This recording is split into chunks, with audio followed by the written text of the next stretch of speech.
평안들 하셨습니까? 우리 앞뒤 좌우로 한번 인사하실 때 명절은 잘 보내셨습니까? 한번 인사하겠습니다.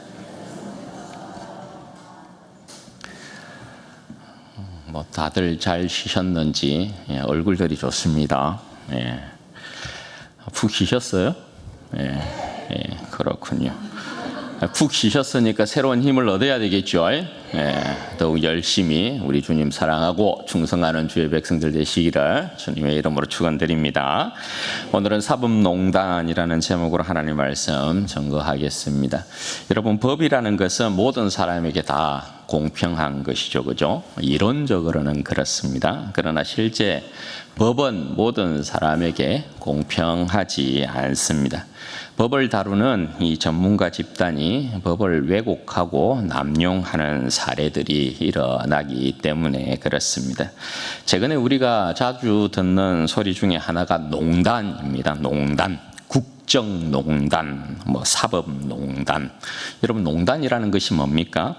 기독권자들만이 누리는 자기들의 잔치를 이야기하는 것 아니겠습니까? 권력을 가진 자들이 자기들의 이익과 유익을 위해서 힘을 남용하고, 법을 가진 자들이 저들의 유익과 이익에 따라서 법을 해석하고 적용합니다. 그 가운데 온갖 위법하고 불법하고 또 불의한 행위들과 악하고 추한 행위들이 이루어집니다. 그런데 권력을 가진 자들, 기득권을 가진 전문가 집단들의 이 농단은 어제 오늘 일이 아니다라는 것입니다. 최근 우리 사회에 이슈가 되고 있는 사법농단의 사건이 오늘 본문에도 기록이 되어 있습니다. 무지한 예수님을 죽이려고 죄를 만들어내는 조작과 수작질을 통해서 결국은 사형 선고까지 내리는 불의하고 불법한 일을 자행하고 있습니다. 오늘 본문 말씀은 주님께서 겟세마네 동산에서 잡히시고 난 이후에 대제사장의 집으로 끌려간 상황을 배경으로 하고 있습니다. 예수님께서 이제 잡히심에 따라서 대제사장들과 장로들과 서기관들이 다 모입니다. 산헤드린 공회가 열리고 있는 것이죠. 산헤드린 공회라는 것은 저들의 정치, 종교, 사회에 있어서 국정 전반에 걸쳐서 모든 일을 결정하는 최고의 기구라고 할 수 있죠. 그러니까 예수님을 죽이기 위해서 국가의 최고 기관이 동원되고 있는 것입니다. 극악한 짓을 행하고 있는 모습이라고 할 수 있겠죠. 그 상황에 베드로가 멀찍이 예수님을 따라가면서 대제사장 집들 안까지 들어가서 아랫 사람들과 함께 불을 쬐는 장면이 소개가 됩니다. 그래도 12 제자 중에서는 수제자이고, 그죠? 예수님의 최측근 장수라고 할 수 있잖아요. 그러니까 저들의 대장이 어떻게 되는지, 우리의 대장이 어떻게 되는지에 대한 결과를 이제 보기 위해서 그나마 용기를 낸 것이라고 할 수 있습니다. 그런데 여러분, 베드로의 기사를 여기에 이제 뜬금없이 좀 끼워 넣고 있는 그런 느낌이 듭니다. 왜냐하면 66절부터는 베드로의 이제 부인 기사가 등장하는데, 여기에 그 기사를 그대로 그냥 넣으면 될 것을 예수님께서 체포당하시고 법정에 이제 재판을 받으시는 그 상황 가운데 베드로 기사를 여기에다가 이제 뜬금없이 끼워 넣고 있는 느낌이란 말입니다. 왜 이렇게 이제 하고 있느냐? 그건 예수님의 이 재판 받는 상황과 베드로의 부인의 사건이 하나로 묶여 있다라는 것을 말씀하려고 하는 것입니다. 베드로의 부인 기사에 대한 내용은 다음 주에 우리가 자세히 조금 살펴보도록 하겠습니다. 여하튼 주님께서 지금 체포되시고 대제사장의 집으로 이렇게 끌려온 상황 가운데서 온 공회가 모였습니다. 55절, 56절 말씀에 보면 이제 예수님에 대한 재판이 진행이 되는데, 예수님을 죽이려고 많은 거짓 증인들이 나타나서 거짓 증언들을 하기 시작합니다. 그런데 여러분, 문제는 뭐냐면 많은 거짓 증인들이 일어나서 거짓 증언들을 하고 있는데 그 증언들이 하나도 일치된 것이 없었다라는 것입니다. 다들 서로의 정언들이 틀리더라라는 것입니다. 다르더라 하는 것이죠. 그러니까 여러분 이 장면을 보면 저들 안에서도 사실 난리가 난 것이라고 할 수 있습니다. 조작을 통해서 예수님을 죽이려는 계획을 세웠는데 정인들의 말이 오락가락하면서 일치된 정언이 하나도 없었다라는 것입니다.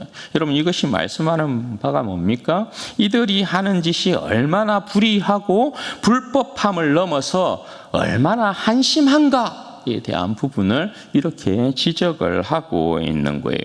수많은 정인들이 와서 정언을 하는데 그 정언들이 맞지 않는다 말입니다.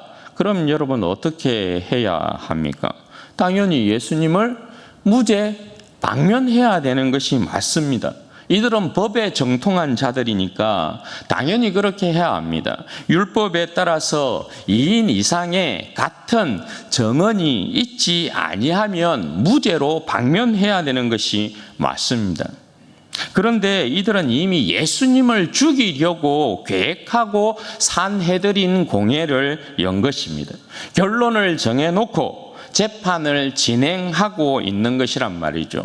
따라서 예수님이 무죄임에도 불구하고 무죄에 방면하지 않습니다. 그냥 잡아두고 계속해서 버티는 것입니다. 그런 중에 57절과 58절 말씀에 보면 또 다른 거짓 증거자가 나타나서 거짓 증언을 합니다. 저들에게 가장 민감한 성전의 문제를 가지고 거짓 증거를 이렇게 하는데 증언을 하는데 어떤 이야기를 합니까? 우리가 들어보니까 손으로 지은 성전을 자신이 헐고 그리고 손으로 짓지 않은 다른 성전을 그가 짓는다, 세운다, 합디다 그렇게 이야기를 하는 것입니다. 여러분 주님을 잡아 죽이기에 딱 좋은 제목 아니겠습니까? 성전을 거론한 것이니까요. 신성 모독과 관련된 상황이니까 성전에 대한 언급은 그런 것이거든요. 그러니까 죽일 구실을 찾는데 가장 좋은 이제 정언이 나온 것이라고 할 수 있습니다. 그런데 여러분 이것도 거짓 정언인 것이죠. 왜 그렇습니까? 마가복음에는 사실 이런 내용이 등장하지 않습니다. 이런 내용이 등장하지 아니하고 마가복음에는 여러분 성전 기사와 관련해서 어떤 이야기들이 나옵니까? 주님께서 성전 정화 사건을 이렇게 벌이면서 주님께서 그때 이야기한 내용이 뭐예요? 왜 하나님의 기도하는 집을 강도의 소굴로 만드느냐 이런 이야기 하시고 그죠. 그리고 그 이후에 또 한 번 더 성전과 관련돼서 이야기를 할 때에 어떻게 이야기를 합니까? 성전이 돌 하나도 돌 위에 남지 아니하고 다 무너진다 이런 이야기 하셨잖아요. 그러니까 주님께서 손으로 지은 이 성전을 내가 헐고 다시금 손으로 짓지 않은 성전을 세우겠다 이 말은 마가복음에 언급되어 있지 않아요. 요한복음에 언급되어 있는 내용이거든요. 그런데 요한복음에도 예수님께서 내가 이 성전을 헐겠다 이렇게 말씀하지 않죠. 너희가 이 성전을 헐라 이렇게 말씀하잖아요. 내가 3일 동안 다시금 세우겠다 그렇게 말씀하신단 말입니다. 그러니까 이 정언도 사실 맞지 않다. 그래서 59절 말씀에 보면 어떻게 이야기합니까? 그 정언도 서로 일치하지 않더라 그렇게 말씀을 하고 있는 거죠. 여러분 여기에 지금 예수님을 재판하는 이 법정에서 계속해서 반복되어서 나타나고 있는 또 마가가 기록하고 있는 내용이 여러분 뭡니까? 계속해서 반복하고 있는 게 거짓 정언.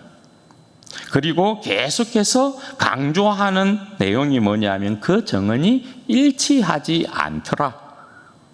거짓 정언과 그 정언이 서로 일치하지 않더라. 이 말씀을 계속해서 반복해 주고 있다라는 거예요. 그러니까 여러분 이 재판이 기득권자들의 농단이다. 그걸 강조하는 것입니다. 주님께서 거짓 정언들에 대하여서 주님을 치는 수많은 거짓 정언들이 있는데 그 정언들에 대해서 주님께서 아무 대답을 하지 않습니다. 그냥 침묵하시죠. 왜냐하면 대답할 가치가 없기 때문에 그런 거죠. 그러니까 대제사장이 굉장히 답답한 거예요. 그래서 대제사장이 어떻게 합니까? 저들이 너를 치는 정언이 어떠하냐, 할 말 없냐, 그렇게 이제 물어보고 있잖아요. 뭔가 말을 해야 뭐 꼬투리라도 이렇게 잡을 텐데 주님께서 전혀 대꾸를 하지 아니하시니까 대제사장 나름 답답한 노릇인 것입니다. 그런데 주님께서는 끝까지 거짓 정언에 대한 부분에 있어서 아무 말도 하지 않으셔요. 그러한 이제 모습을 보고 대제사장이 단도직입적으로 이제 묻고 있는 장면이 61절의 내용이에요. 내가 찬송받으실 이의 아들 그리스도냐? 이렇게 묻고 있어요. 이게 이제 이 대답이 궁금한 거예요. 여러분, 찬송받으실 이분은 이제 하나님을 가리키는 것이죠. 저들은 하나님의 이름을 함부로 입에 올릴 수 없으니까 하나님의 이름 대신에 그냥 내가 찬송받을 이의 아들 그리스도냐 그렇게 물어보고 있는 것이거든요. 그러니까 이 표현은 그냥 직접적으로 여러분 이야기하자면 뭡니까? 당신이 하나님의 아들 그리스도냐 이렇게 묻는 것과 같은 거죠. 여러분, 이 대제사장이 지금 묻고 있는 당신이 하나님의 아들 그리스도냐, 이 어디에서 나왔어요? 마가복음 1장 1절에서 선언하고 있었던 내용이죠. 하나님의 아들 예수 그리스도 복음의 시작. 1장 1절에서 딱 선언하고 시작하는 예수 그리스도의 그 복음의 역사에 대한 부분 아니겠어요? 지금 이들이 이 선언을 믿지 못하는 거예요. 하나님의 아들 그리스도, 예수가 하나님의 아들 그리스도인 것을 인정하지 못하는 거예요. 그래서 지금 여기까지 온 거예요.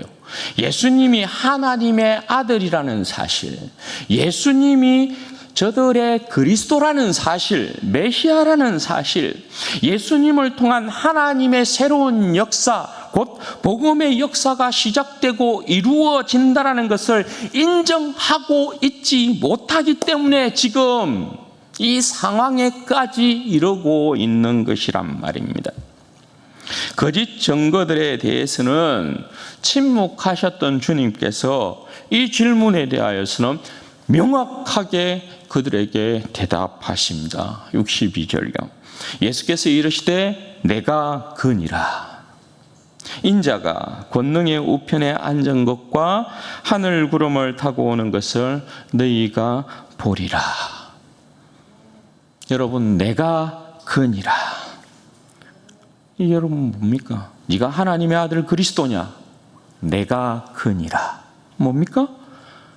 주님께서 분명하게 저들에게 주님께서 하나님의 아들이다, 내가 메시아다, 그리스도다, 그렇게 여러분 밝히 증명하고 있잖아요. 정언하고 있잖아요. 그리고 자신을 인자라고 이렇게 표현하고 있지 않습니까? 그 당시 이스라엘 백성들에게 인자는 누누이 여러분 강조하지만 다니엘 선지자가 예언한 바 하나님의 아들이시며 메시아로서 오는 하나님 나라의 영원한 상속자이자 왕을 인자라고 표현했단 말입니다. 인자. 그래서 이 표현이 여러분 예수님이 인자이시기 때문에 하나님의 나라의 상속자이고 왕이기 때문에 이 표현이 보면 권능자의 우편에 앉으셨다라는 이 표현과 더불어서 하늘 구름을 타고 오는 것을 너희가 보리라 이렇게 말씀하잖아요. 인자이기 때문에 이러한 표현이 따라 나오는 것이란 말입니다. 하나님의 나라의 상속자이고 왕이시기 때문에 이러한 표현이 따라 나오는 것이란 말입니다. 그러면 산헤드린 공회에 모인 자들이라면 예수님의 이 대답을 듣고 여러분 어떻게 해야 돼요? 소위 잘난 자들 아닙니까? 대제사장들, 서기관들, 장로들, 잘난 자들 아닙니까? 그 백성들 가운데 안다라고 하는 자들 아닙니까? 있다라고 하는 자들 아닙니까? 내놓으라 하는 자들 아닙니까? 그죠? 그러면 여러분, 주님께서 이렇게 자기 자신에 대하여서 증거하셨으면 어떻게 해야 돼요?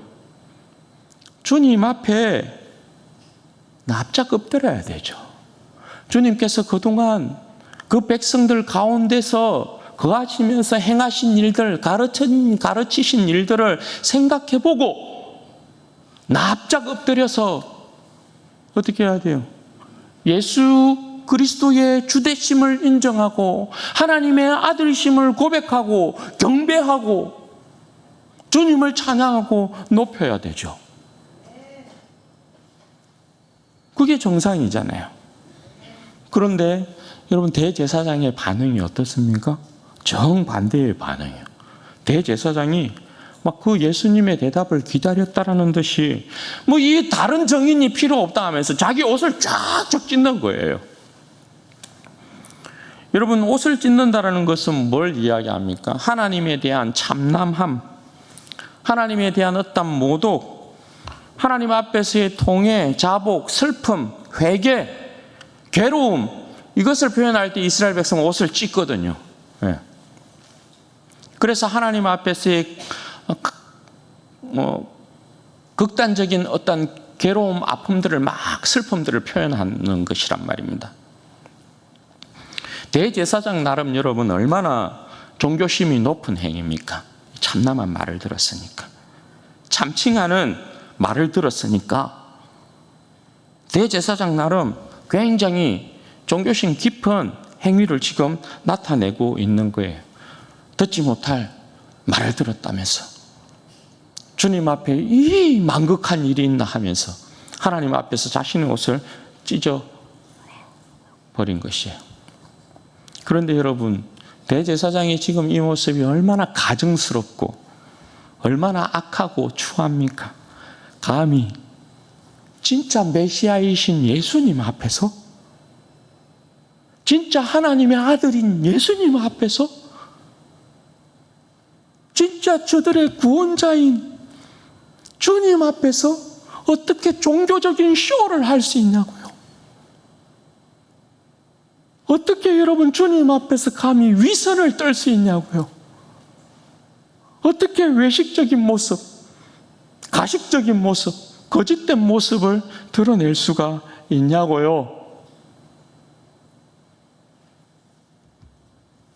지금 대제사장의 모습이 그런 거예요. 네. 주님 앞에 얼마나 그 모습이, 네.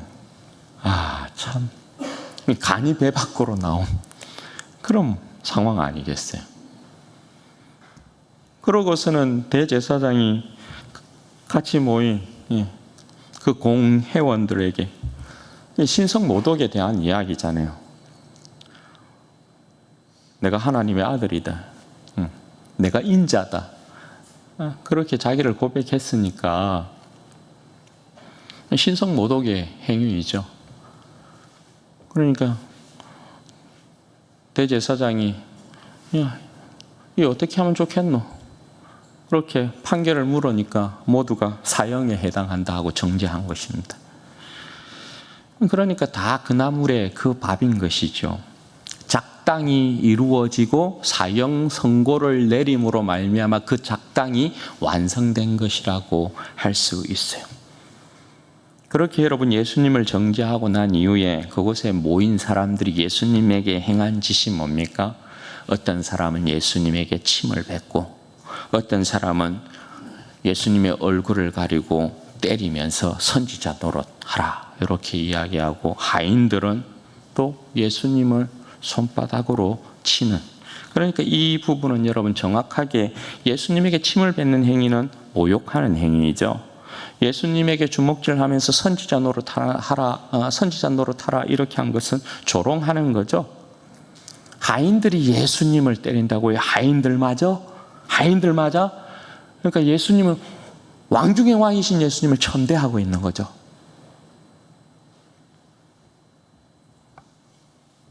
여러분 오늘 명백하게 오늘 예수님에 대한 이 산헤드린 공회에서의 이 재판은 농단이에요. 불법한 농단이에요. 이 지금 재판의 모든 부분들은 다 불법이에요. 몇 가지 뚜렷하게 여러분 말씀드리자면 이런 거죠. 첫 번째로 무죄한 예수님을 체포해 왔다라는 것이죠. 그리고 이들은 당시 로마의 속국이기 때문에 이들은 사형 언도를 내릴 자격이 없어요.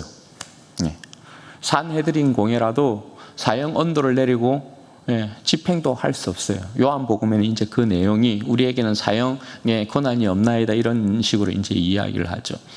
그런데 여러분 사형 언도를 내리고 정죄를 하고 있는 상황이죠. 그리고 또 이 재판은 여러분 여러 가지 불법하다라는 것이 뭡니까?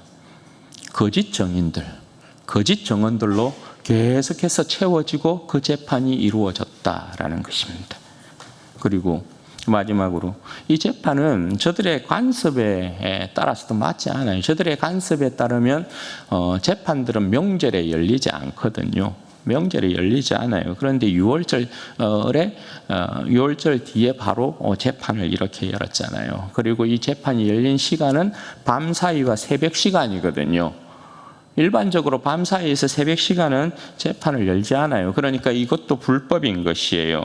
그러니까 이 모든 재판의 과정에 대한 부분이 예수님을 죽이기 위한 수작이고 조작인 불법한 재판이다. 저들의 농단이다. 기득권을 지키기 위한 저들의 농단이다. 이게 오늘 본문의 내용이에요. 사랑하는 여러분, 우리가 이 세상을 살면서 끊임없이 실수하는 대목이 여러분 뭡니까? 우리도 여러분 여전히 우리의 법정 안으로 주님을 끌고 와서 세운다라는 것 아닙니까?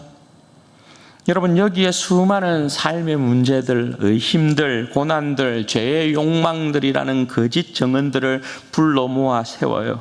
그리고 한결같이 주님을 치면서 하는 말이 주님께서 과연 나를 위해서 죽으시고 부활하신 메시아가 맞습니까? 하나님의 아들이 맞습니까? 왕 중의 왕이 맞습니까? 그런 건 아니겠어요? 우리의 삶의 의심들이 우리가 연 법정 안으로 들어와서 막 증언을 해요. 왜 하나님께서 살아계신데 어떻게 악인들이 형통하는가 말입니다. 왜 불의한 자와 불법한 자가 떵떵거리며 잘 사는 것입니까? 왜 정직한 자가, 왜 선한 자가, 왜 악한 자에게 짓밟히고 빼앗기며 살아야 됩니까? 하나님은 왜 내가 억울한 일을 당해야만 합니까? 하나님이 정말 살아계신 것이 맞습니까? 고난들이 찾아와서 증언합니다. 왜 오늘 내가 이처럼 힘이 듭니까? 왜 이처럼 괴롭습니까?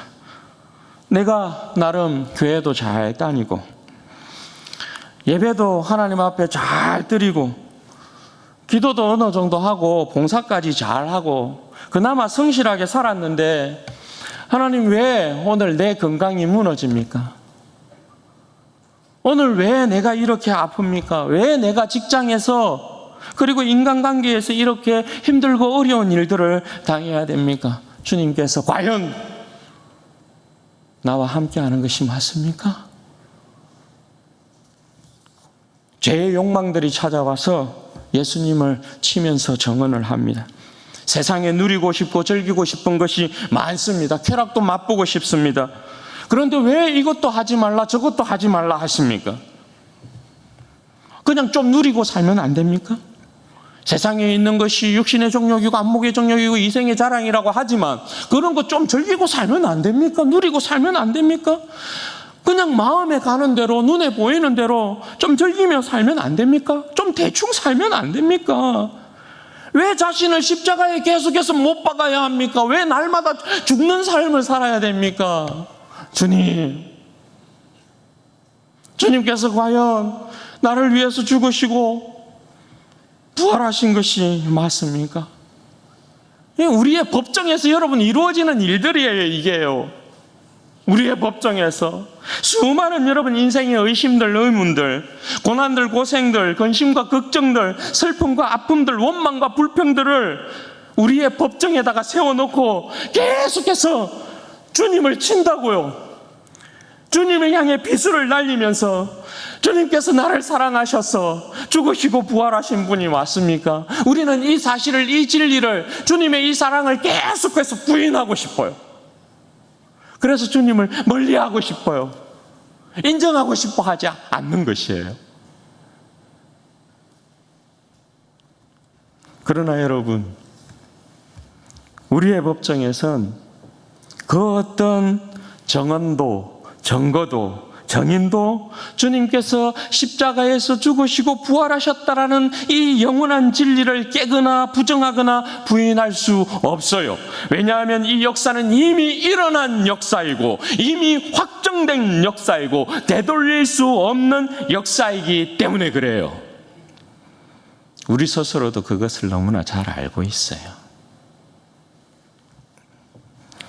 여러분, 메리 스티븐슨이라는 사람이 쓴 시, 모래 위의 발자국이라는 시가 있어요. 여러분 다 들어서 아는 내용이에요. 그 시의 내용이 이런 것이거든요. 어느 날 꿈을 꾸었는데 주님과 함께 바닷가를 거닐고 있는 그런 이제 모습이 쫙 펼쳐지는 거죠. 하늘 위로는 자신의 인생의 순간들이 영화의 장면처럼 착착착착 지나가고 있어요. 그 순간들마다 모래 위에는 두 사람의 발자국이 새겨져 있는 것입니다. 그렇게 인생의 장면이 착착착 지나가면서 인생의 마지막 장면이 딱 펼쳐지는데 그 인생의 마지막 장면이 펼쳐지는 순간 자신의 인생 전체를 이렇게 딱 뒤돌아봤어요. 자신의 인생 전체를 이렇게 뒤돌아보는 자신의 인생의 행로에 대한 부분들을 이렇게 쫙 살펴보는데 아니 이게 이상하게도 두 사람의 발자국이 항상 찍혀 있어야 되는데 어느 순간에 한 사람의 발자국만 계속해서 찍혀 있는 거예요. 그리고 또 어느 순간에 두 사람의 발자국이 찍혀 있다가 한 사람의 발자국만 보이고 한 사람의 발자국만 찍혀 있는 그때를 회상해 보니까 자신이 가장 슬프고 아프고 괴로운 시간이었어요. 그때는 왜 발자국이 하나밖에 없지? 주님이 나를 배신한 건가? 마음이 괴로웠어요. 그래서 이 사람이 주님께 물었어요. 주님, 항상 나와 함께 하신다고 했잖아요. 그런데 왜 내 인생 가운데서 가장 힘들고 어려운 시절에 발자국이 하나만 남겨져 있는 것입니까? 왜 날 떠나셨어요? 물었어요. 주님께서 대답하셨죠. 사랑하는 아들아, 난 널 떠난 적이 없단다. 네가 시련과 고통을 당하고 있었던 그때 내가 한 사람의 발자국밖에 볼 수 없었던 바로 그때는 내가 너를 안고 가던 때였느니라. 반전이죠. 반전. 내 인생에 가장 힘들고 어려운 때에 주님께서 나를 외면하고 나를 버린 것처럼 생각했는데 그 발자국이 나라고 생각했는데 나 홀로 인생의 무거운 짐을 지고 걸어간다고 생각했는데 아니었대. 그 발자국은 주님의 발자국이었고 그렇게 힘들고 어렵게 그 고통과 아픔 가운데 쓰러져 가는 나를 번쩍 안아들고 홀로 내 인생의 길을 걸어가신 분이 나를 안고 걸어가신 분이 주님이셨다라는 사실이요.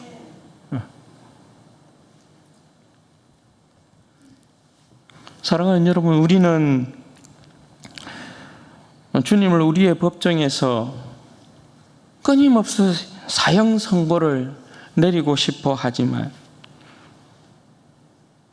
주님은 단 한 번도 우리를 부인하거나 외면하거나 버리신 적이 없다. 신실함에 대한 사형의 형벌이라면 그 형벌은 주님이 받으실 것이 아니고 우리가 받아야 될 것이죠. 주님은 우리를 단 한 번도 떠난 적이 없지만 우리는 끊임없이 우리의 불의한 법정에 불을 켜고 개정 중. 그럼 드라마나 보시면 항상 그죠? 법정의 장면이 보시면 개정 중, 재판 중 이런 불이 다 켜지잖아요. 상시 우리의 마음의 법정에 이 불이 켜져 있다고요. 누구를 죽이려고, 누구를 정죄하려고, 누구를 판단하려고. 개정 중, 재판 중. 그렇게 우리는 끊임없이 주님을 정죄하려는 거예요. 주님 십자가의 죽음과 부활을 부정하려고 하는 거예요. 나를 사랑하신 주님, 아니 언제요? 고난 앞에서, 의심 앞에서, 시련 앞에서, 불평 앞에서, 원망 앞에서 무너지는 내 자신의 모습, 신실함이 무너지는 내 자신의 모습. 그러니까 사형 온도는 주님께 내려져야 될 것이 아니고 나에게 내려져야 될 것이라고요. 여러분, 우리 스스로 예수님을 끌어다가 우리의 불의한 법정을 열어서 주님을 다시금 십자가에 못 박아 죽이는 그러한 일은 있으면 안 되는 것이죠. 그렇게 하기 위해서 여러분 어떻게 해야 돼요? 내가 하나님의 아들 그리스도냐 하는 이 질문에, 내가 하나님의 아들 그리스도냐 하는 이 질문에 내가 그니라, 인자가 권능의 우편에 앉은 것과 하늘 구름을 타고 오는 것을 너희가 보리라, 이 주님의 대답에 의심 없이 아멘, 아멘 하고 받아들여야 되는 거죠.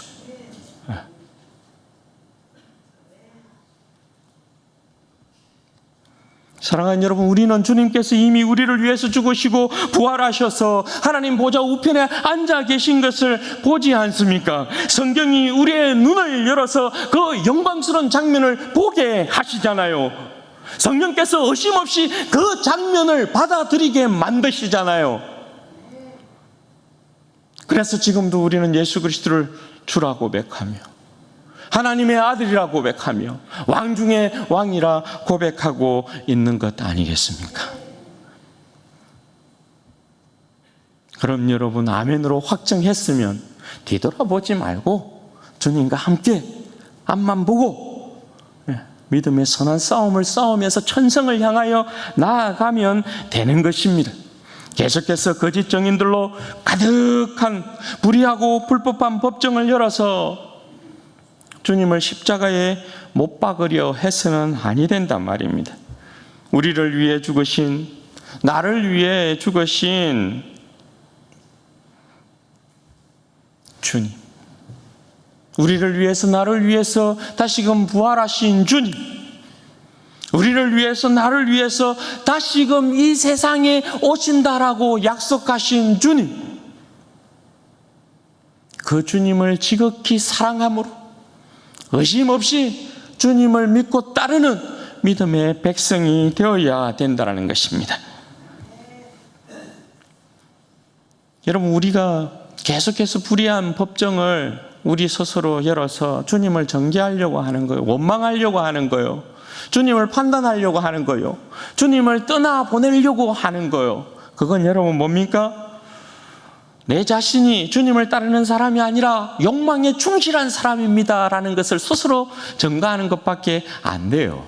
그건요.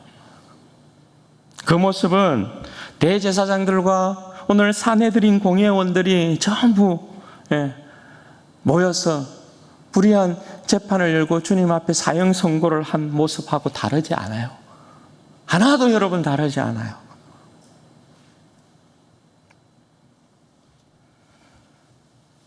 사랑하는 여러분, 우리는 절대 주님을 농단하는 사람이 되어서는 아니 됩니다. 우리는 주님을 절대 우리 자신의 법정에 세워놓고 농단하는 기만하는 그런 사람이 되어서는 절대 안 돼요. 여러분, 세상은 여전히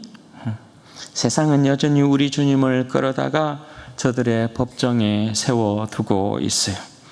그리고 주님을 치는 수많은 거짓 정인들과 정언들을 쏟아내고 있어요.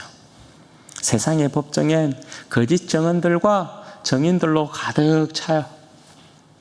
온갖 여러분 거짓된 철학과 속임수와 이념과 사상과 우상 숭배와 이데올로기와 그 모든 더러운 것들을, 거짓된 것들을 모아서 주님을 저들의 법정에 세워놓고 끊임없이 치는 것입니다. 네가 하나님의 아들 그리스도냐?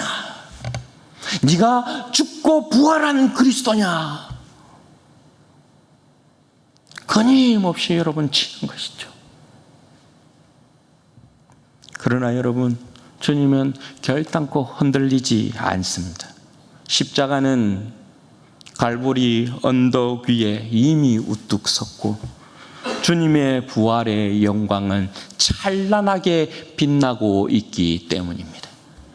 그래서 세상이 저들의 법정을 열어서 아무리 거짓 정인들과 정언들로 주님을 쳐도 주님은 절대 흔들리지 아니하십니다. 주님의 십자가의 죽음과 부활을 답으로 내어 놓고 있는 것이죠. 보라는 것입니다. 사랑하는 여러분, 세상이 주님을 끌어다가 그들의 법정에 세워서 거짓 정인들과 증거들과 정언들을 내세워 칠 때에 그 법정에서 농단을 멈추게 만들고 예수님이 하나님의 아들이시다, 예수님이 인류의 그리스도시다, 구원자시다, 그렇게 여러분 외쳐야 될 참된 정인이 바로 우리들입니다. 우리들이. 세상은 여전히 질문하거든요. 내가 하나님의 아들 그리스도냐? 그 물음에 대한 대답이요, 내가 그니라. 인자가 권능의 우편에 앉은 것과 하늘구름을 타고 오는 것을 너희가 보리라 하신 이 주님의 음성을 분명히 세상에 전하는 우리가 되어야 할 것입니다. 우리는 그래서 이 세상 법정에서 유일하게 참된 정인으로서 참된 것을 정언하는 자들인 것입니다. 바라기는 우리 사랑하는 모든 진주원의 교회 성도들이 우리를 위해서 죽으시고 부활하신 주님, 다시 오실 주님에 대한 우리 안에서의 그릇된 불의한 법정 농단을 여러분 멈추고 오직 아멘으로 우리 주님을 인정하고 받아들이고 그 말씀 가운데 서서 이 세상의 불의한 법정 가운데서 오직 예수님만이 참된 우리의 구원자이시다 라는 것을 정언하는 멋진 믿음의 정인들로서의 사명을 끝까지 감당해내시기를 주님의 이름으로 축원드립니다. 아멘. 같이 찬양 하나 하고 우리 기도하십시다. 왜 나만 겪는 고난이냐고 찬양하도록 하겠습니다.